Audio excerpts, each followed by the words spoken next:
So, may nag-comment, unprofessional CEO. Well, kanya-kanya talaga tayo ng way kung paano magbenta ng ating produkto. Para sa akin, hindi man ako perfect na CEO, pero sobrang lakas naman ng brand ko. Alam nyo guys, para sa akin, perfect akong CEO. Para sa akin, edi kung hindi para sa inyo, bahala kayo, hindi naman kayo distributors ko. So, sa mga distributors ko, super perfect akong CEO. Sa mga totoong nagmamahal sa akin na distributors. Kasi alam nyo guys, for example, may product akong pinace out. Pinapalitan ko sa kanila ng new products na hindi ginagawa ng ibang CEO. At ako ang nagpasimuno nun. Kaya yung mga ibang CEO, pag may not moving na products dahil di na nga nagpro-promote, ganyan, pinapalitan na rin nila ngayon. Tapos, ako din yung CEO na first month pa lang ay may pa-incentives na. Yung iba, walang pa-incentives. Kung kailan mahina na, saka lang nagpapa-incentives. Ako as in simula ng day 1 ng Rosmar brand, simula umpisa meron. Ilang kotse na ang napamigay ko. Ilang motor. Ilang cash. At ako lang din yung CEO na nakikinig sa aking mga distributors dahil ultimo sa GC, main GC, kasama ako at nakakausap nila ako. Sabi nga nila, unlike ng ibang CEO na mga RD lang daw ang kinakausap or yung depot lang. Ako hanggang reseller, kausap ko, kachikahan ko.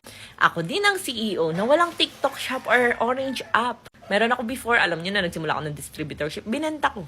Ay, hindi ko pala binenta, binigay ko. Ginawa kong incentives sa nag-hoard ng Rosmar products noon. Hindi ako nang hinayang. Hindi na para kalabanin ko yung mga distributors ko. Sa akin na nga sila kumukuha ng paninda. Syempre, pag magbenta ako, may sarili akong shop. Sa akin nabibili yung mga tao, kinalaban ko pa sila, diba? Hindi naman ako gahaman. Ako lang din yung CEO na 1 year pa lang nakapag-Araneta na. 10 months pa lang nakapag-SMX MOA na. At lahat ng pumunta may pagkain, simula Gen Ad hanggang VIP. Hindi ako namili lang ng VIP lang, ganun lahat, ultimo Gen Ad. Ako lang din yung CEO na may murang produkto na nag-a-adjust ng tubo ko para malaki ang kikitain ng distributors ko at mura yung mabibili ang mga products ko. Ako ang CEO na hindi for the tubo.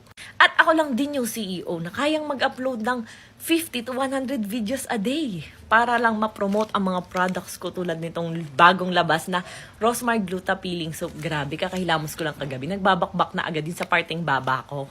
So, ayan, check out nyo na to. 150 grams, 49 pesos lang. At ako lang din yung CEO na simula nang lumabas ako sa merkado, nagmurahan na ang mga paninda ng ibang brands. Nagets nyo ba yun? Grabe no? Kaya naman palang magmura.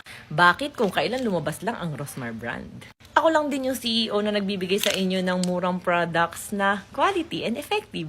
Ako lang din yung CEO na hindi nag-hire ng endorser dahil ako mismo ang magpro-promote ng products ko na effective mismo sa akin.